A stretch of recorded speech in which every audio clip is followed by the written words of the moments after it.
না ধরতে পারে, এই জন্য সে আগে অবশ করে। অবশ করাকে মেডিকেল ভাষায় কি বলে? অ্যানেস্থেশিয়া। আচ্ছা, কে যেন বললে এই কথাটা? আপনি বললেন? জি, আলহামদুলিল্লাহ। অ্যানেস্থেশিয়া বলে এটা মেডিকেলের ভাষায়।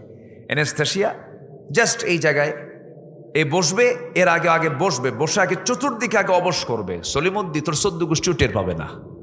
সুবহানাল্লাহ বলবেন না? আচ্ছা, অ্যানেস্থেশিয়া করে এরপরে হুল ফুটাবে। হুল ফুটায় ওর পরিমাণ মতো খাবে। পরিমাণ মতো খেলে হায়াত মোটামুটি থাকে। আর যেগুলো বেহুশ হয়ে খায়, আছে না কিছু মশা, এমন খাওয়া খাইছে আর পর আর উঠতেই পারে না, এরকম আছে না? নাই?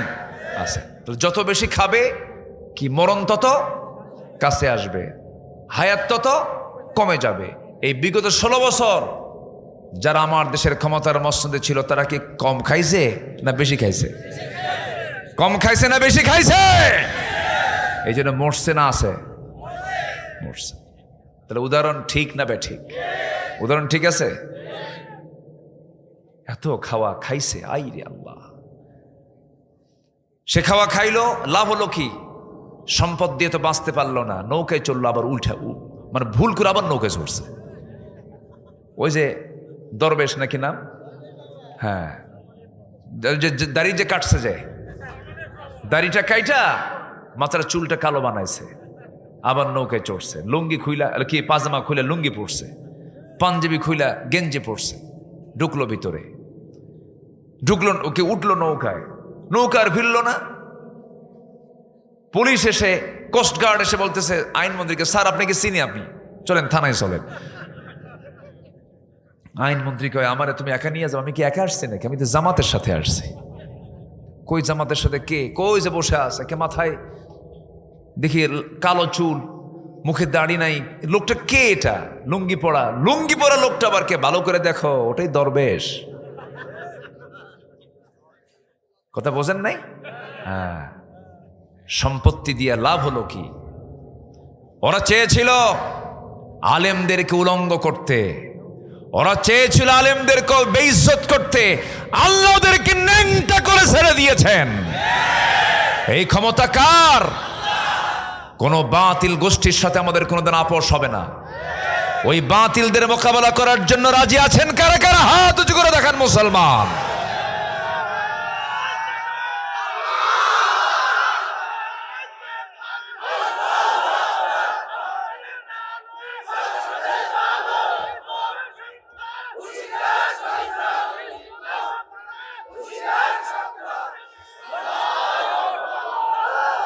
আল্লাহ কবুল করুন, জোরে বলি আমিন, আরো জোরে আমিন।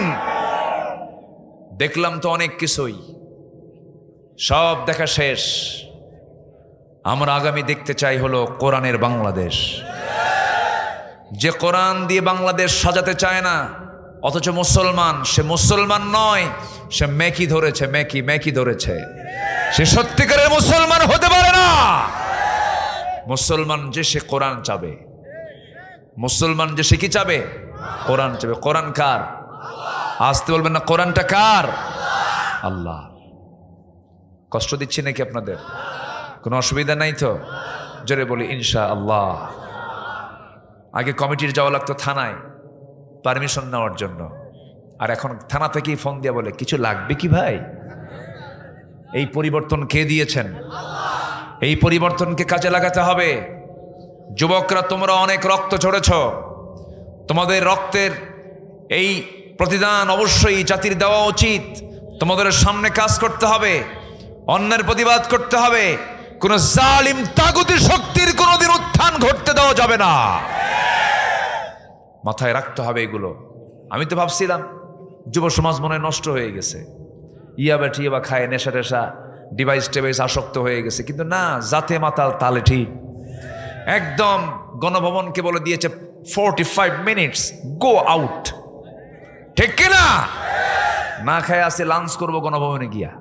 একদম সত্যি ওরা লাঞ্চ করছে গণভবনে গিয়া, লাঞ্চ করছে, লাঞ্চ করেছে।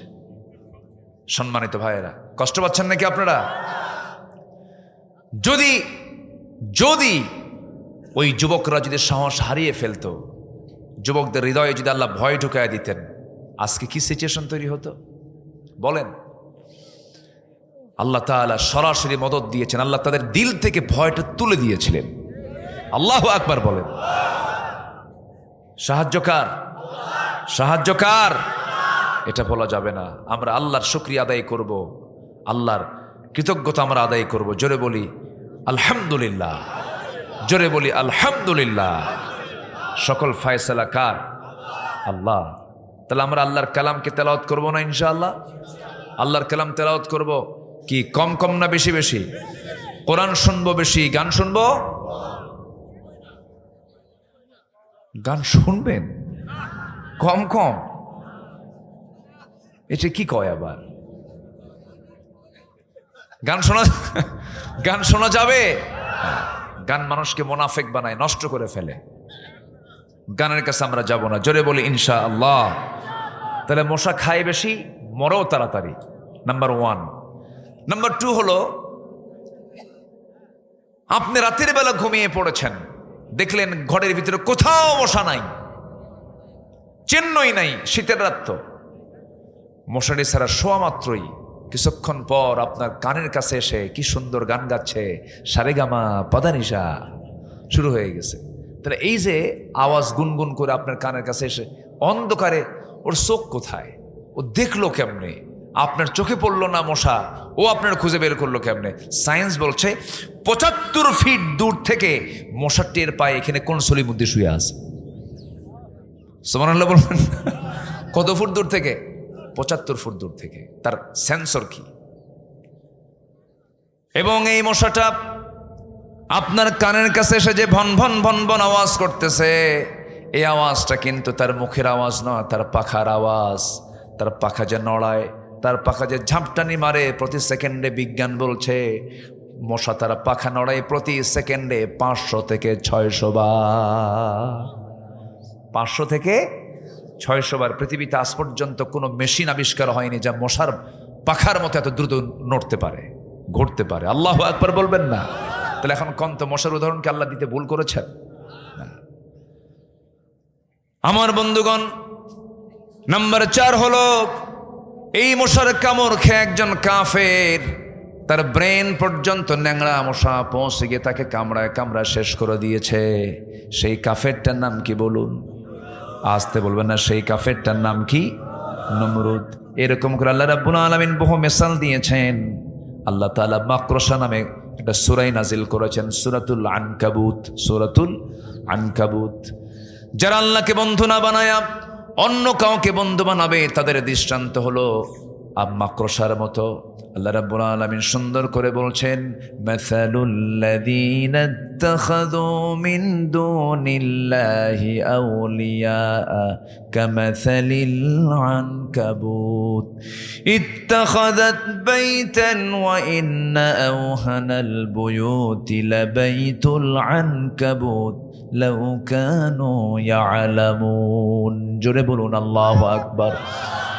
আল্লাহ রাব্বুল আলামিন বলেন, যারা আমি আল্লাহ আমাকে গার্ডিয়ান না মনে করে, অভিভাবক না মনে করে, অন্য কাউকে গার্ডিয়ান মনে করবে, অলি মনে করবে, অভিভাবক মনে করবে, তাদের দৃষ্টান্ত হলো মাকড়সার মতো। কার মতো বলেন?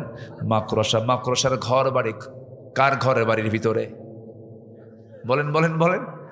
আমাদের ঘর বাড়ির ভিতরেই তার ঘর বাড়ি, কিন্তু এত দুর্বল ঘর বাড়ি, শুধু একটা ঠোকা মারলেই পড়ে যায়, ভেঙে যায়, চুরমার হয়ে যায় তার দুর্বল ঘর। এখানে একটা ব্যাখ্যা আছে, সায়েন্টিফিক ব্যাখ্যা আছে।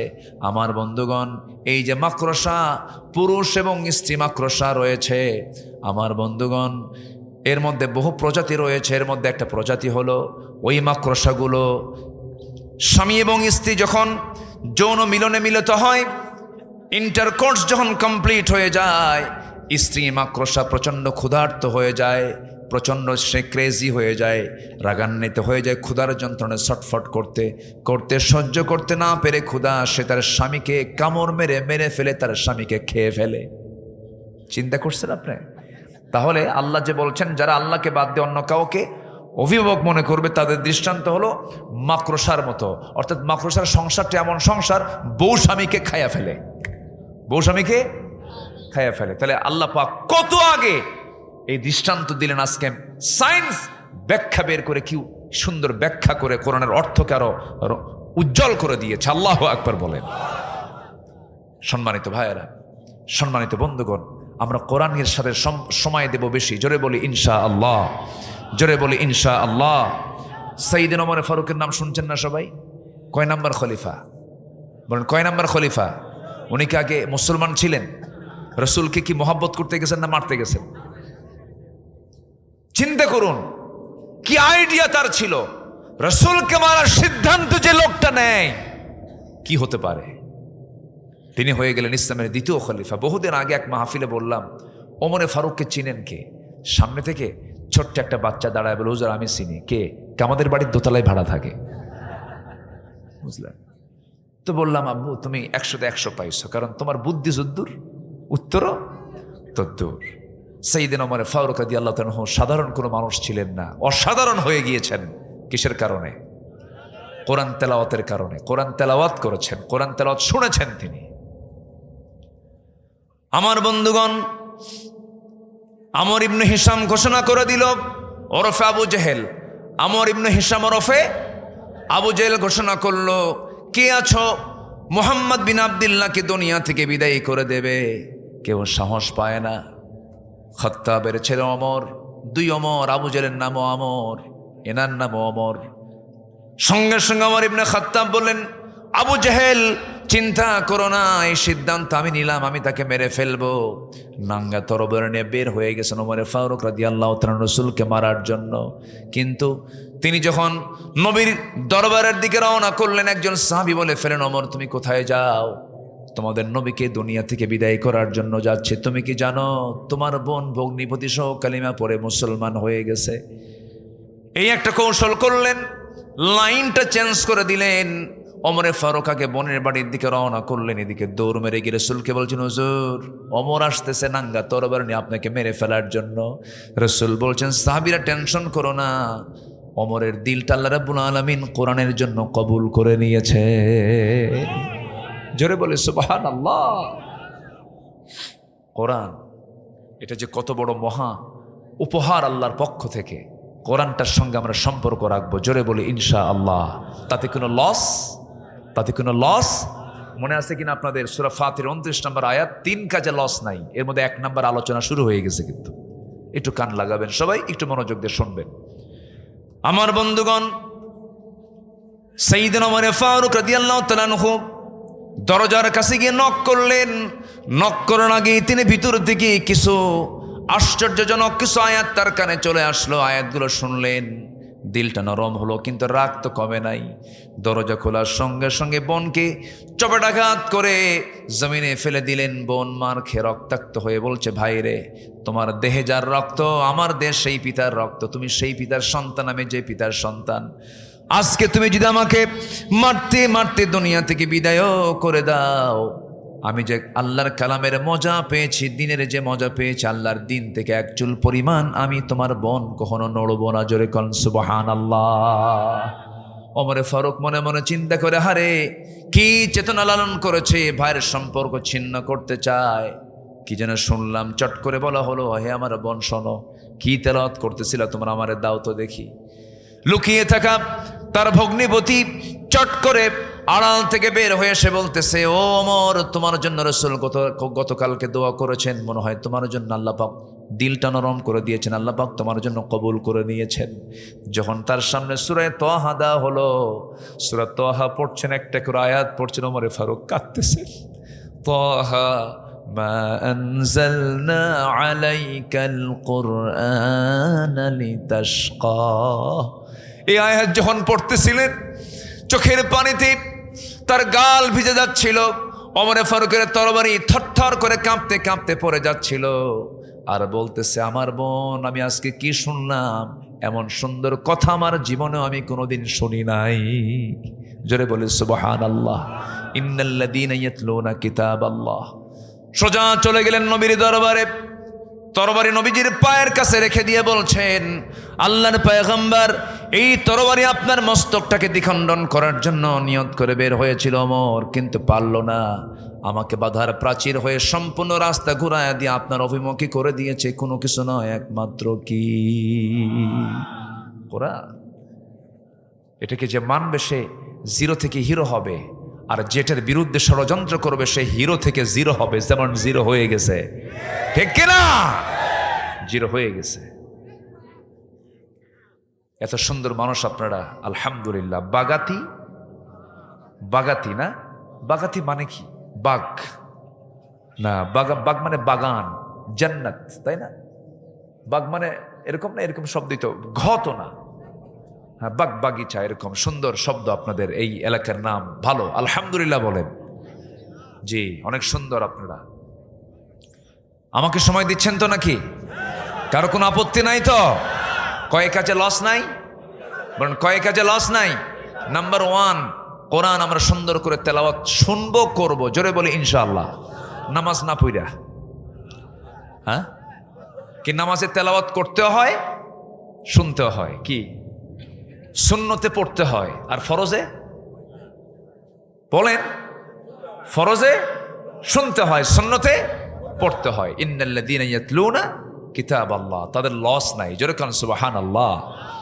কেমন লস নাই দেখেন, ফজরের 2 রাকাত সুন্নত যদি কেউ পড়ে, ফজরের 2 রাকাত সুন্নত যদি কেউ পড়ে, আল্লাহর কালাম দিয়ে তেলাওয়াত করে নামাজটা যদি পড়ে, আমার রাসূলের একদম জবান থেকে হাদিস, সহিহ হাদিস, রাকাতাই সালাতুল ফজর খায়রুম মিনাদ দুনিয়া ওয়া মা ফিহা, যে ব্যক্তি ফজরের 2 রাকাত সুন্নত নামাজ আদায় করবে, মহান রব্বুল আলামিন তাকে এত পুরস্কার দিবেন, যার পুরস্কার হচ্ছে এই জমিনে খায়রুম মিনাদ দুনিয়া ওয়া মা ফিহা, এই জমিনে এর মাঝে যা আছে, আকাশ এবং জমিনের মাঝে যত মূল্যবান সম্পদ আছে, এর চাইতে বেশি দামি আমার আল্লাহর কাছে হলো ফজরের 2 রাকাত সুন্নত নামাজ।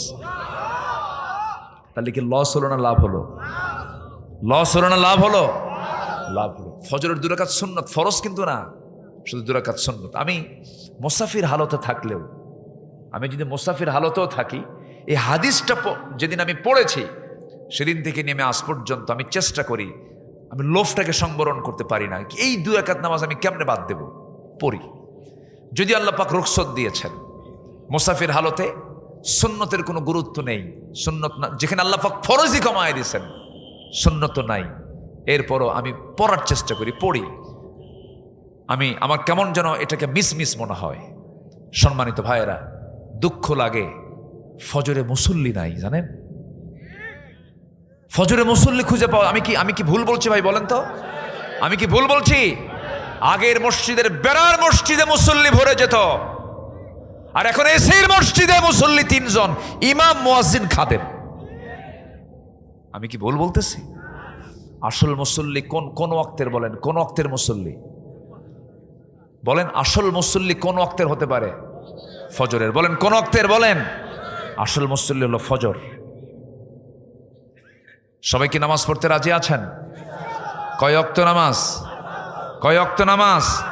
5 ওয়াক্ত নামাজ পড়বেন। কারা কারা একটু হাত তুলে দেখান তো দেখি। চিৎকার মেরে বলি, ইয়া আল্লাহ, আমাদেরকে তোমার কোরআন দিয়ে, তোমার কোরআন তেলাওয়াত করে ফজর, জোহর, আসর, মাগরিব, ইশা 5 ওয়াক্ত সালাত আদায় করার তৌফিক তুমি আল্লাহ দিয়া দাও। জোরে বলি আমিন। আরো জোরে আমিন, আরো জোরে আমিন। নামাজ পড়লে লস না লাভ? বলেন লস না লাভ? আমার নবীজির শেষ বাক্য কি ছিল জানেন? আহা, আমার নবীজি যখন মারা যাবেন, কয়েক ওয়াক্ত নামাজ তার জামাতে হয় নাই, খুব আফসোস করেছেন, আহারে আমি জামাত পড়তে পারলাম না।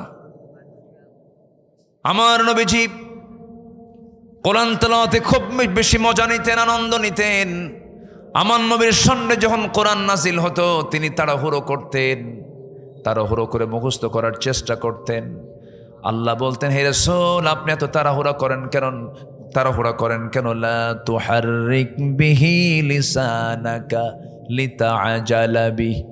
হে নবী, আপনি আপনার জিহ্বাকে আপনি বেশি নড়াবেন না, আমি আল্লাহ নিজে আপনার সিনার মধ্যে জমা করে দেব। আমার নবীজি এত সুন্দর করে বেশি বেশি কোরআন তেলাওয়াত করতেন। যখন তিনি বসে থাকতেন, যখন তিনি সুযোগ পেতেন, কোরআনটা পড়তেন সুন্দর করে। আমার বন্ধুগণ, আমার নবীজি জীবনের শেষ লগন যখন চলে আসে, দুনিয়া থেকে যখন বিদায় নিবেন, একবার হুঁশ একবারে বেহুশ, রাসূল ইন্তেকাল করবেন। ইন্তেকালের সময় ঘনিয়ে এসেছে। আমার নবীজি অসুস্থ দেহ নিয়া কোনো স্ত্রীর ঘরকে পছন্দ না করে সবচেয়ে বেশি প্রাধান্য দিয়েছেন আম্মাজান আয়েশার ঘরকে। আম্মাজান আয়েশার ঘরের মধ্যে ঢুকে বলছেন, আয়েশা, শরীরটা আমার ভালো যাচ্ছে না, মনে হয় মরে যাব, দুনিয়া থেকে বিদায় নিয়ে নেব, প্রচন্ড মাথা ব্যথা হচ্ছে আয়েশা, প্রচন্ড জ্বর, দেখো প্রচন্ড জ্বর আমার গায়ে শুরু হয়ে গেছে, মনে হয় মরে যাব। এবং নবীজিকে দুনিয়া থেকে বিদায় করার জন্য ইহুদিরা আমার নবীর খাবারের মধ্যে তারা বিষ পর্যন্ত ঢুকিয়ে দিয়েছিল। নবীজিকে বিষ প্রয়োগে হত্যার চিন্তা করেছিল। ওই খাবারের মধ্যে যে বিষ প্রয়োগ করা হয়েছিল, সেই বিষ মিশ্রিত খাবার খেয়ে দুজন সাহাবী সঙ্গে সঙ্গে দুনিয়া থেকে বিদায় নিয়েছিলেন। রাসূল বেঁচে ছিলেন, কিন্তু শেষ জীবনে রাসূল যখন মারা যান, বিষক্রিয়া দেখা দিল, খুব কষ্ট পাচ্ছিলেন রাসূল। রাসূল বলছেন, আয়েশা রে, মাথার চরম যন্ত্রণা, মাথায় একটু পানি ঢেলে দাও। তো পানি ঢেলে দেওয়া হলো, আজান দেওয়া হলো। সাইয়েদনা বেলাল যখন আজান দিলেন, নবীজি অভ্যাস অনুযায়ী আস্তে করে উঠে মসজিদে যাওয়ার জন্য প্রিপারেশন নিচ্ছিলেন। এমন সময় আম্মাজান আয়েশা দেখেন রাসূল মাথা ঘুরে পড়ে যেতে নিচ্ছেন, চট করে ধরে ফেললেন আর বলছেন, আমার স্বামী ইয়া রাসূলুল্লাহ, আপনি বুঝি আর জামাতে নামাজ পড়তে পারবেন না? আমার নবীজি বলে ফেলছেন, আয়েশা রে, মনে হয় আমার সেই শারীরিক শক্তিটা নেই যে আমি জামাতে নামাজ পড়াতে পারবো, কিন্তু নামাজ তো চালাতেই হবে, নামাজ তো একজন পড়াবেই, কিন্তু নামাজ পড়ানোর দায়িত্ব আমি কাউকে দেব না। তোমার আব্বা আবু বকরকে বলো আমার মুসল্লায় যেন দাঁড়ায় নামাজটা আদায় করে নেয়। রাসূল নেতৃত্ব দিয়ে সৃষ্টি করেছেন নামাজ থেকে। কিসের থেকে বলেন? নামাজ থেকে। সমাজের নেতৃত্ব আসতে হবে কিসের থেকে বলেন? নামাজ থেকে। যে সমাজের নেতৃত্ব নামাজ থেকে আসবে না, তারা হবে চোর। তারা হবে কি? চোর। চাঁদাবাজি এখনো আছে না নাই? এখনো আছে, ট্রান্সফার হয়েছে, শুধু ব্যক্তি ট্রান্সফার হয়েছে। সাবধান হন, সাবধান হন। গাছের গোড়ায় নড়া দিছে, মামা বাড়ি দিল্লি গিয়ে পড়ছে। 25 বছর আগের বক্তৃতা করেছিলেন আল্লামা সাঈদ রাহিমাহুল্লাহ। গাছের গোড়ায় নাড়া দেব, মামা বাড়ি দিল্লি গিয়ে পড়বা। এই যে সিচুয়েশন তৈরি হয়েছে, আসুন দেশটাকে সুন্দর করে সাজাই। চাঁদাবাজি, টেন্ডারবাজি, পুকুর দখল, জমি দখল, এগুলোকে না বলুন। যদি জুলুমের মাত্রা বেড়ে যায়, আবার কিন্তু নাড়া দিয়ে আবার আরেক জায়গায় পাঠায় দেবে, ঠিক কিনা? এজন্য সতর্ক হওয়া দরকার। সতর্ক হব আমরা। জোরে বলি ইনশাআল্লাহ, জোরে বলি ইনশাআল্লাহ। আমার নবীজি বললেন, আয়েশা বলে দাও তোমার আব্বা যেন আমার মুসল্লায় দাঁড়ায় নামাজটা পড়ান শুরু করে দেয়।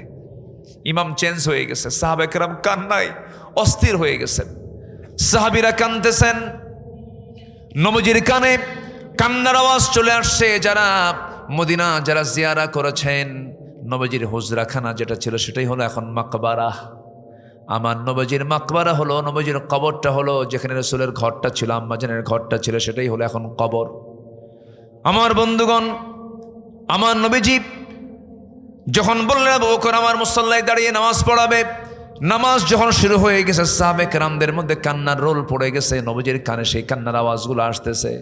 রাসূল বলছেন, আয়েশা রে, আমার সাহাবীরা কান্দে, আমার সাহাবীরা নামাজ পড়ে, আমাকে একটু নিয়ে যাও তো। জানালার কাছে নিয়ে যাওয়া হলো। জানালার কাছে উকি মেরে আম্মাজান আয়েশা তাকে ধরলেন। তিনি দেখতেছিলেন নামাজের দৃশ্যগুলো।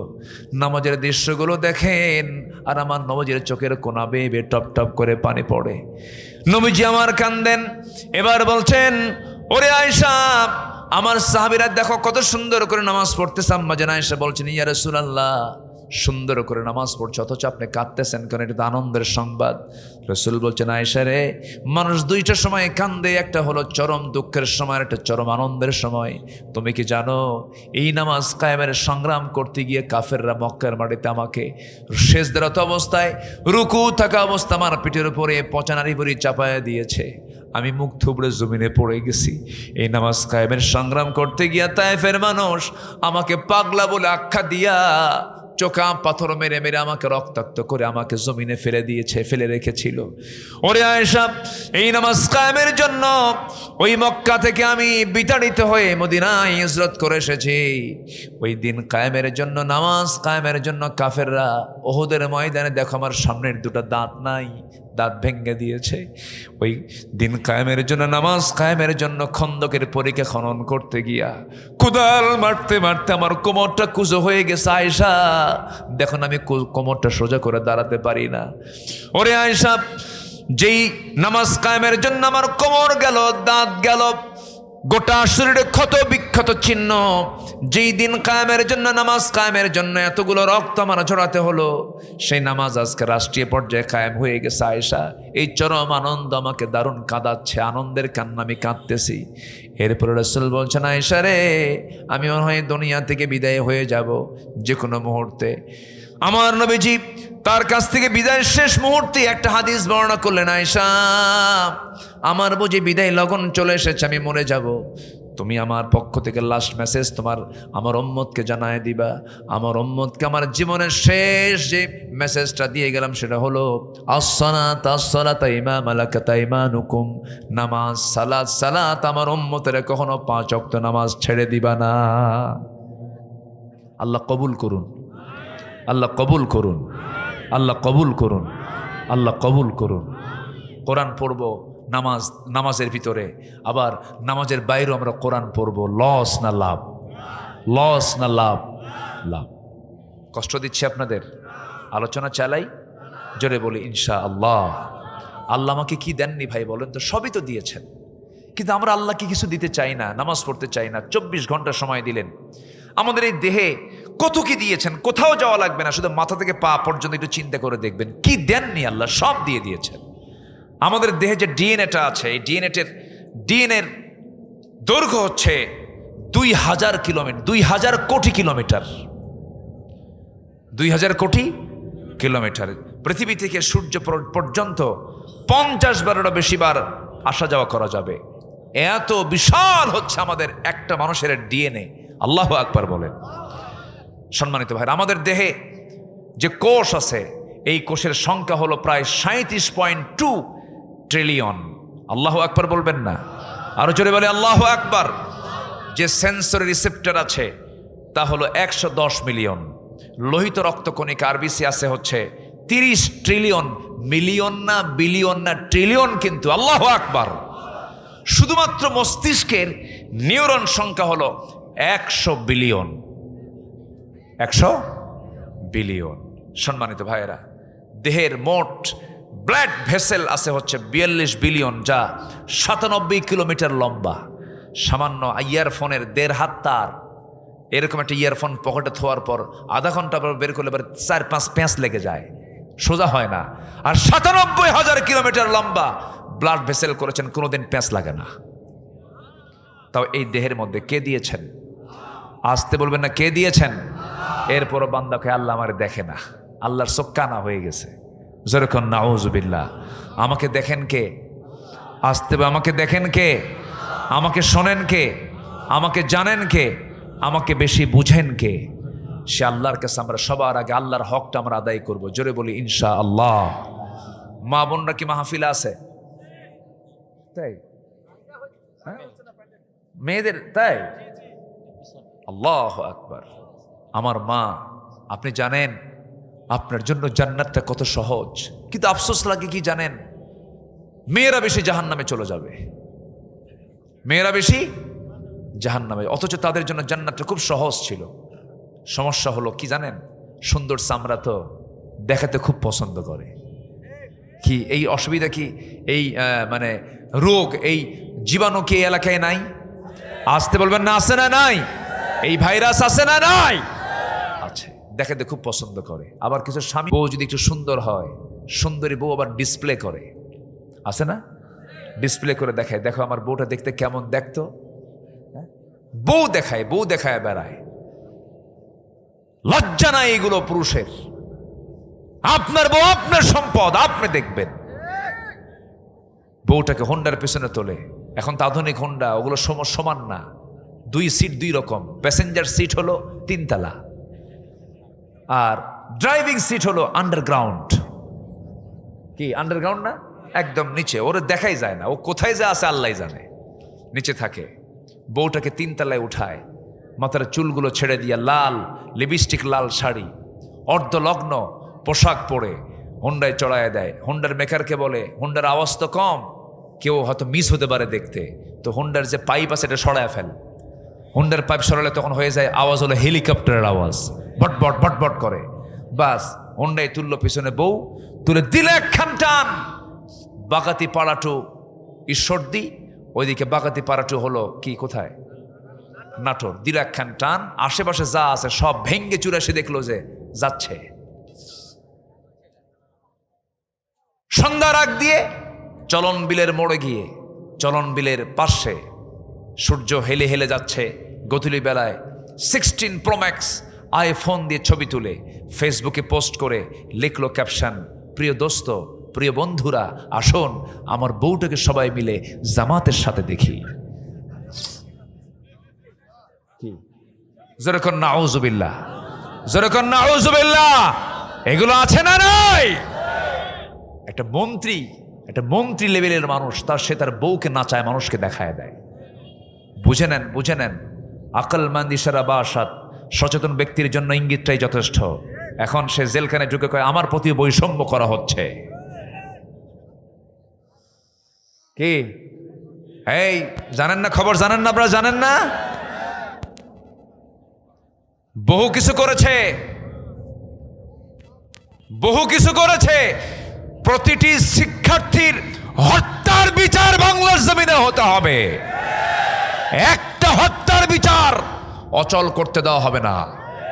বিচারের দরকার আছে না নাই? তোমরা সাইদের জীবন নিয়ে সিনেমিনে খেলেছ, এই জমিনের জন্য একটা রহমত ছিলেন তিনি। আমি মক্কায় গেছি হজ করতে 2009 সালে। আল্লাহ পাক আমার জীবনের প্রথম হজটা আমি করেছি 2009 সাল। সেই হজের সফর ছিল আল্লামা সাইদের শেষ হজের সফর। একই সনে মিনা, মুজদালিফা, আরাফা।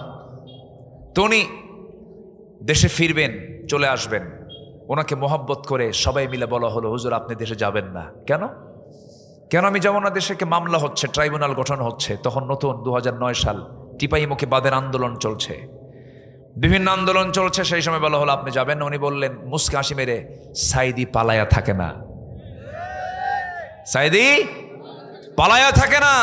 আমার দেশ, আমার জনগণ, আমার ভাইয়েরা জুলুমের শিকার হবে, আমি চোরের মতো পালায়া থাকবো বিদেশে, এই চরিত্র আমার রাসূল শিখায় দেন নাই। উনি ফিরে এসেছেন, জেলখানায় ঢুকেছেন, 13 বছর জেল খেটেছেন, দুনিয়া থেকে বিদায় নিয়েছেন কান্না মুখে না হাসি মুখে? বলেন কান্না মুখে না হাসি মুখে? হাসি মুখে। 16 বছর ধরে আমাদেরকে রাজাকার বলে গালি দিয়েছে, কিন্তু কোন রাজাকার পাকিস্তানকে শেল্টার নেয়নি, শুধু হিন্দুস্তানের রাজাকাররাই সব হিন্দুস্তানে গিয়ে শেল্টার নিয়েছে, ঠিক কিনা?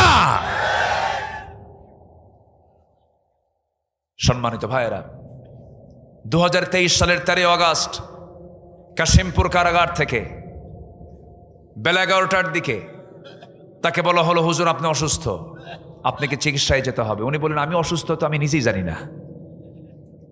কি কথা কি বুঝতেছেন আপনারা? ওনাকে জোর করে ধরে নেওয়া হলো, গাজীপুরের একটা হসপিটালে তাকে চিকিৎসা দেওয়া হলো। সেখান থেকে আবার জোর করে 13 আগস্টে দিল্লির প্রেসক্রিপশনে তাকে নিয়ে যাওয়া হলো শাহবাগে। সেই হসপিটালে জোর করে ভর্তি করায়া মেডিকেল টিম গঠন করে কুচক্রান্ত করে পয়জনিং করে বিষ প্রয়োগ করে তাকে হত্যা করা হয়েছে। তারই তৈরি করা এই প্ল্যাটফর্ম তাফসির মাহফিল। তিনি এদেশের উপকার এই মাহফিলগুলোর। এই প্ল্যাটফর্ম থেকে আমরা সুস্পষ্ট ভাষায় জানান দিতে চাই, অবিলম্বে আল্লামা সাইদির খুনের সঙ্গে যারা জড়িত দৃষ্টান্তমূলক শাস্তি দেওয়া হোক। এমতের পক্ষে রাজি আছেন কারা কারা? হাত উঁচু করে দেখান মুসলমান।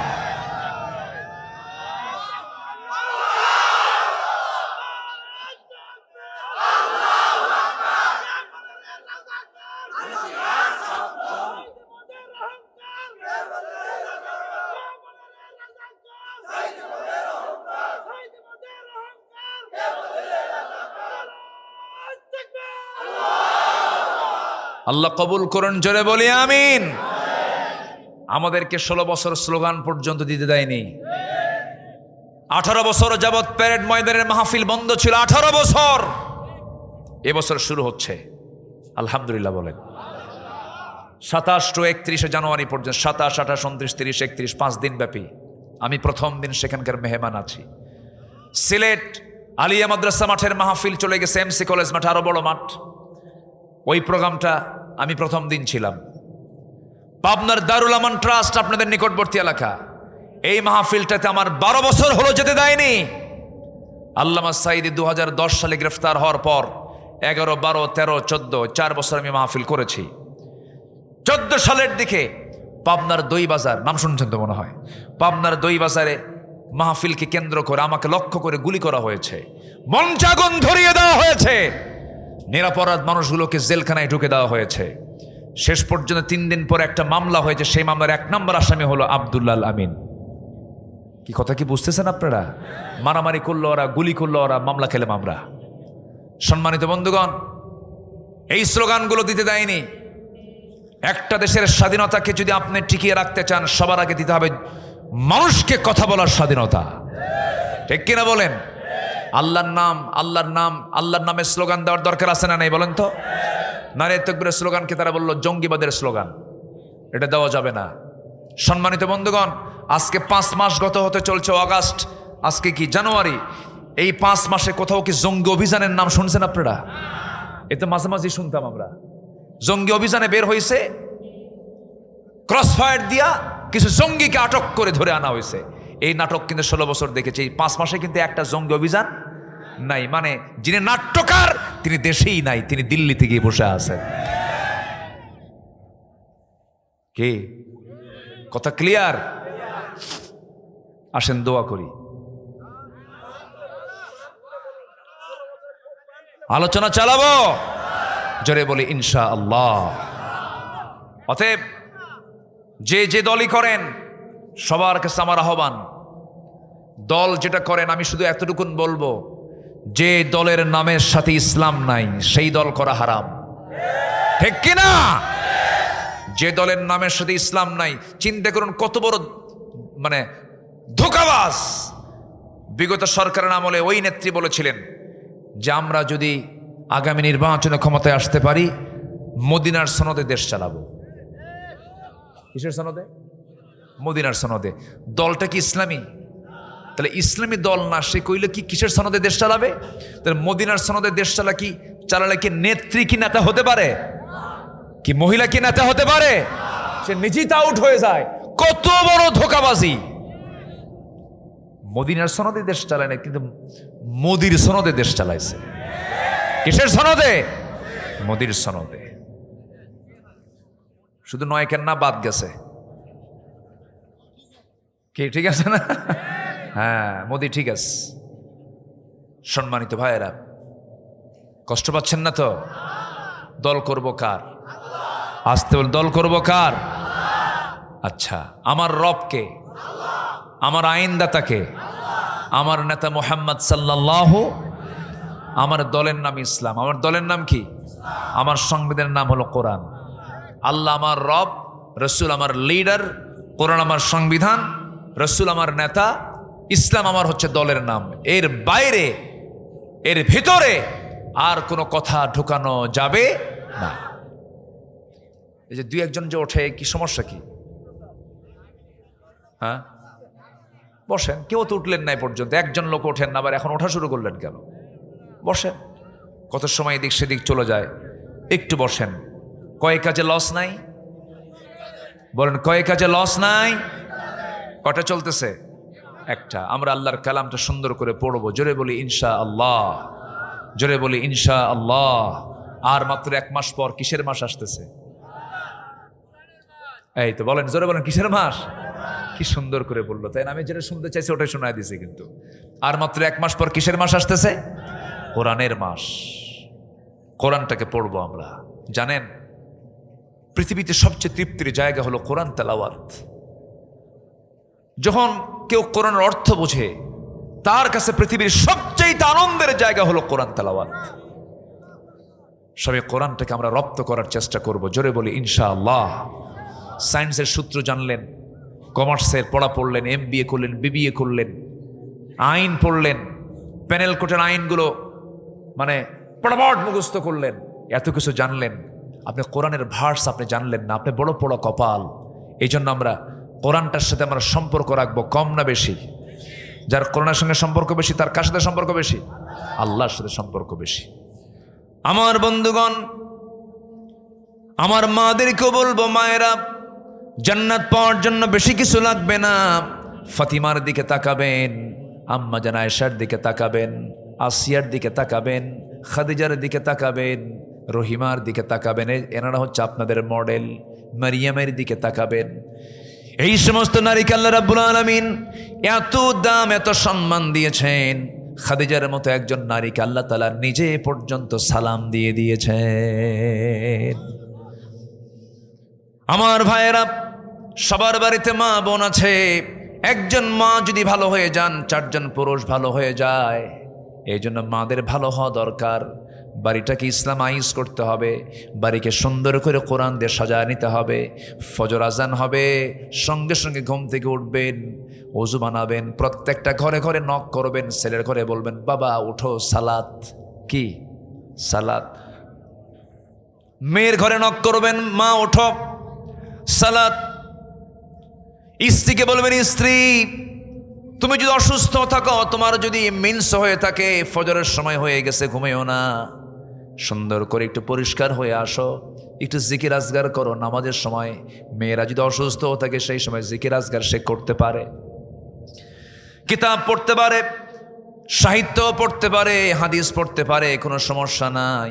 কিন্তু মেয়েদের একটা সমস্যা হলো, মেয়েদের যদি অসুখ হয়, মেয়েরা 3 দিন থেকে 10 দিন পর্যন্ত নামাজ পড়তে পারবেন না। এটা আল্লাহ পাক মানাই করে দিয়েছেন, তোমাদের নামাজের কোনো দরকার নাই। কিন্তু মেয়েরা সেই 10 দিন ঠেলতে ঠেলতে 20 দিন পর্যন্ত নিয়ে যায়। দেখেন পিছনে একজন হাসতেছে, কি ঠিক আছে না? ঠেলতে ঠেলতে কয়দিন নিয়ে যায়? 20 দিন নিয়ে যায়। কেন এটা? আপনি কি বোঝেন না আপনার জন্য নামাজ কত বড় ফরজের কাজ?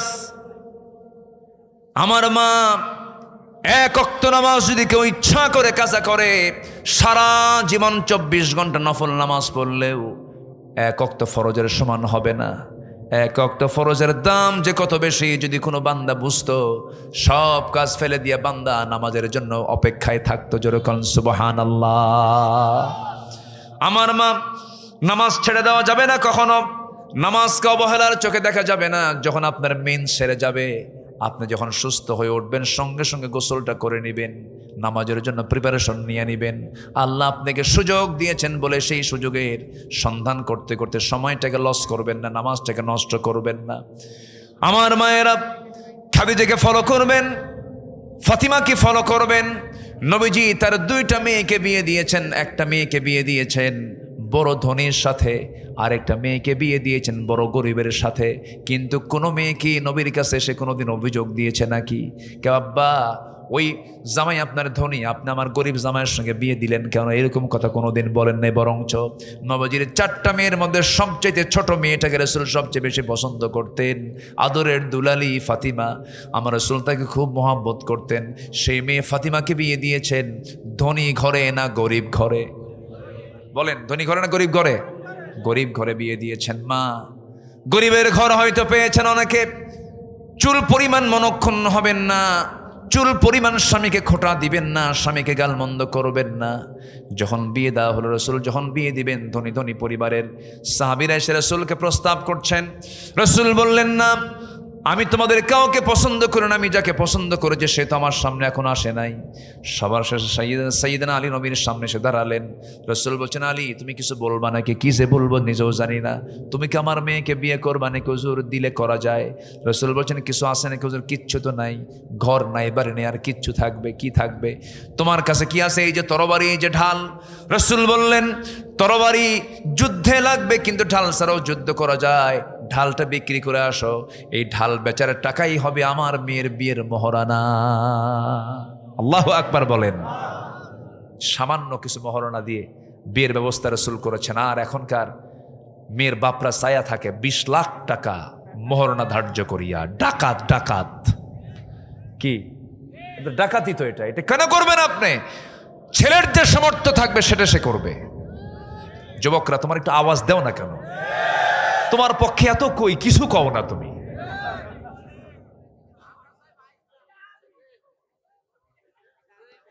$20-30 লাখ টাকা ছায়া বসে থাকে, ছেলের যে সামর্থ্য হবে তাই সে দেবে, ঠিক কিনা বলেন?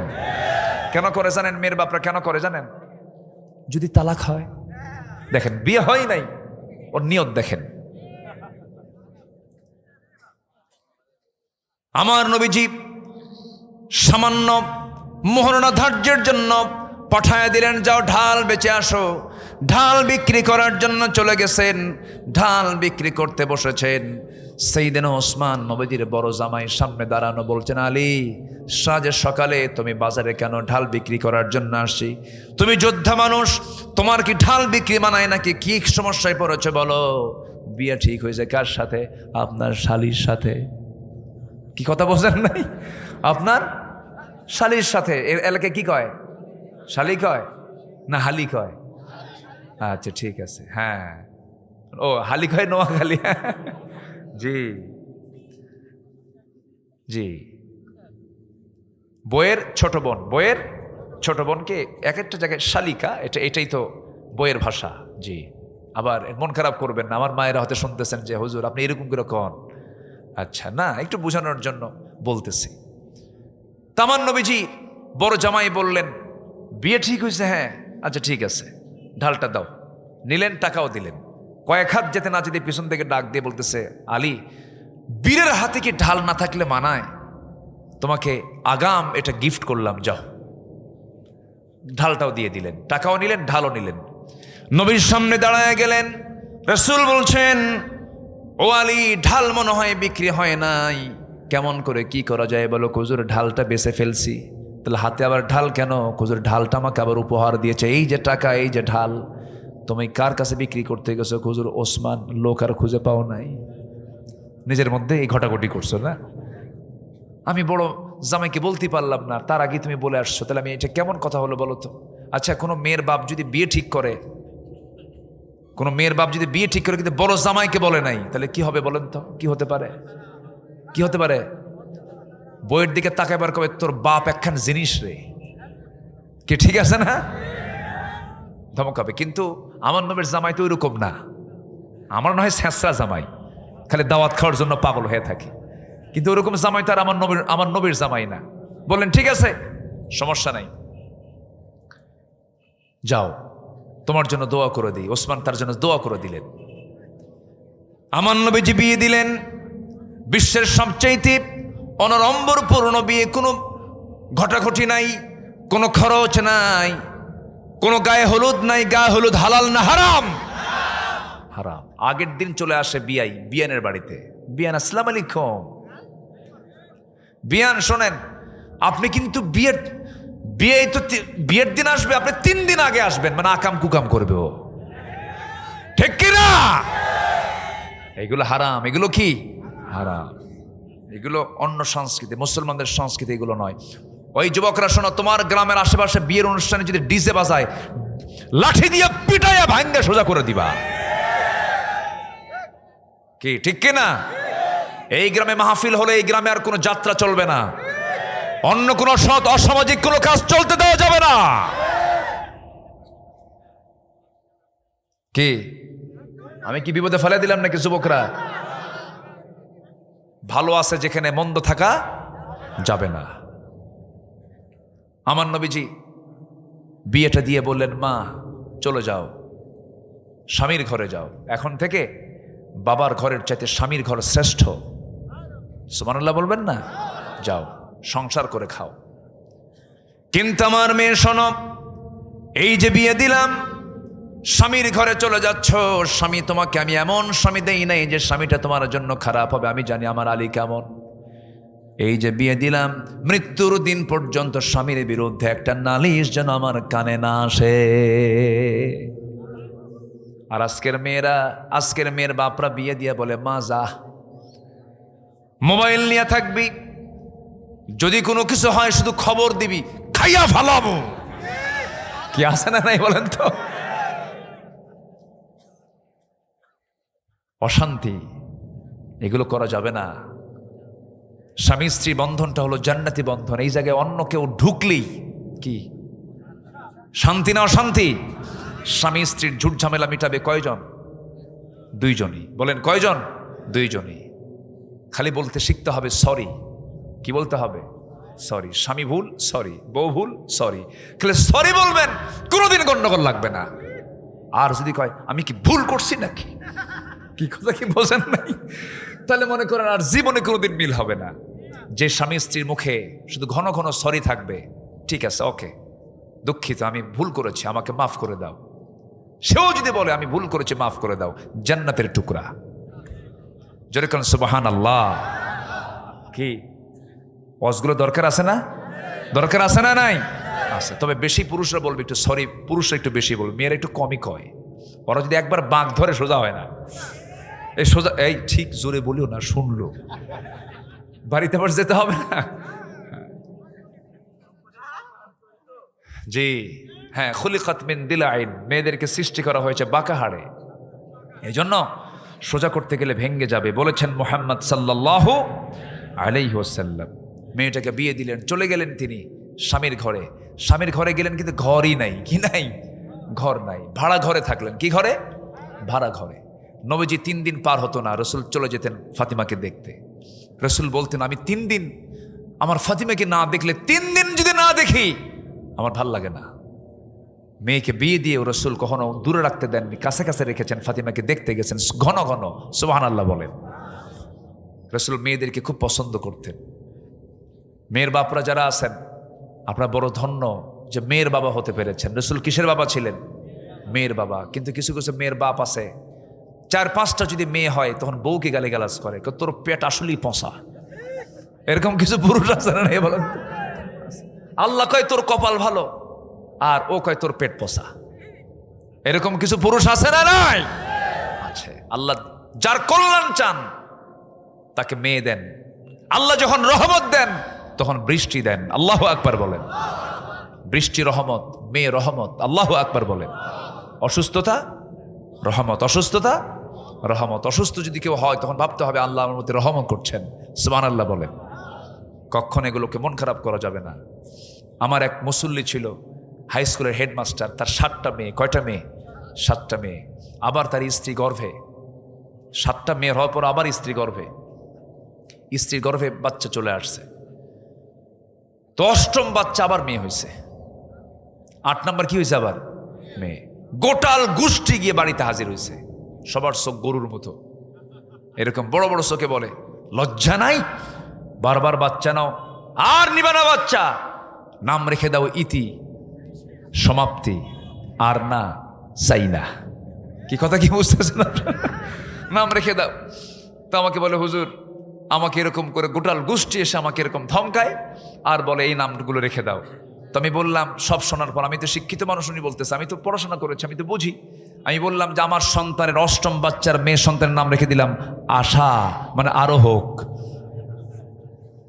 আল্লাহর শুকরিয়া আদায় করার মতো কিছু বাবা আছে না? নাই আছে। কখনো মন খারাপ করবেন না। যার ঘরে মেয়ে বেশি তার ঘরে রহমত দিয়ে ভরা। খালি বোরকা পরায় রাখবেন, পর্দায় রাখবেন, ওই মেয়ে আপনাকে জান্নাতের দরজায় পৌঁছায় দেবে।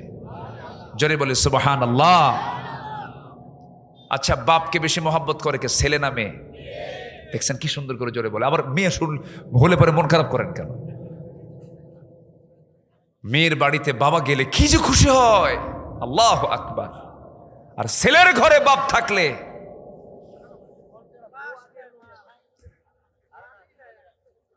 কি জায়গা মতো দিলাম, কিন্তু কি ঠিক কিনা? হ্যাঁ, খুব সমস্যা। এই ছেলেরা বাবার সঙ্গে এগুলো করা যাবে না, মার সঙ্গে এগুলো করা যাবে না। এই নাটোরে কোথায় যেন একটা মাহফিল, গুরুদাসপুর মনে হয়, গত বছর একটা চিঠি আমাকে দিল এক মহিলা, 72 বছর বয়স। বলে হুজুর আমার বয়স 72 বছর, আমার 3টা মেয়ে, 3টা ছেলে 1টা মেয়ে। মেয়েকে বিয়ে দিয়েছি, আর 3টা ছেলে আমার বিয়ে করেছে। ওদের ঘর আমার ঘরের সঙ্গে লাগানো। 3টা ছেলের ঘর থেকে রান্না বান্না হয়, সে রান্নার গন্ধ এসে আমার কানে নাকে ধাক্কা লাগে।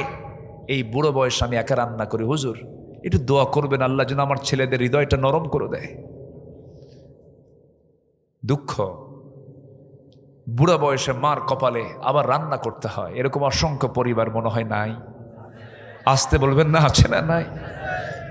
এগুলো খুব কঠিন ব্যাপার, যা আল্লাহর কাছে চাইতেও হবে, বলতে হবে। খুব কঠিন একটা বিষয়।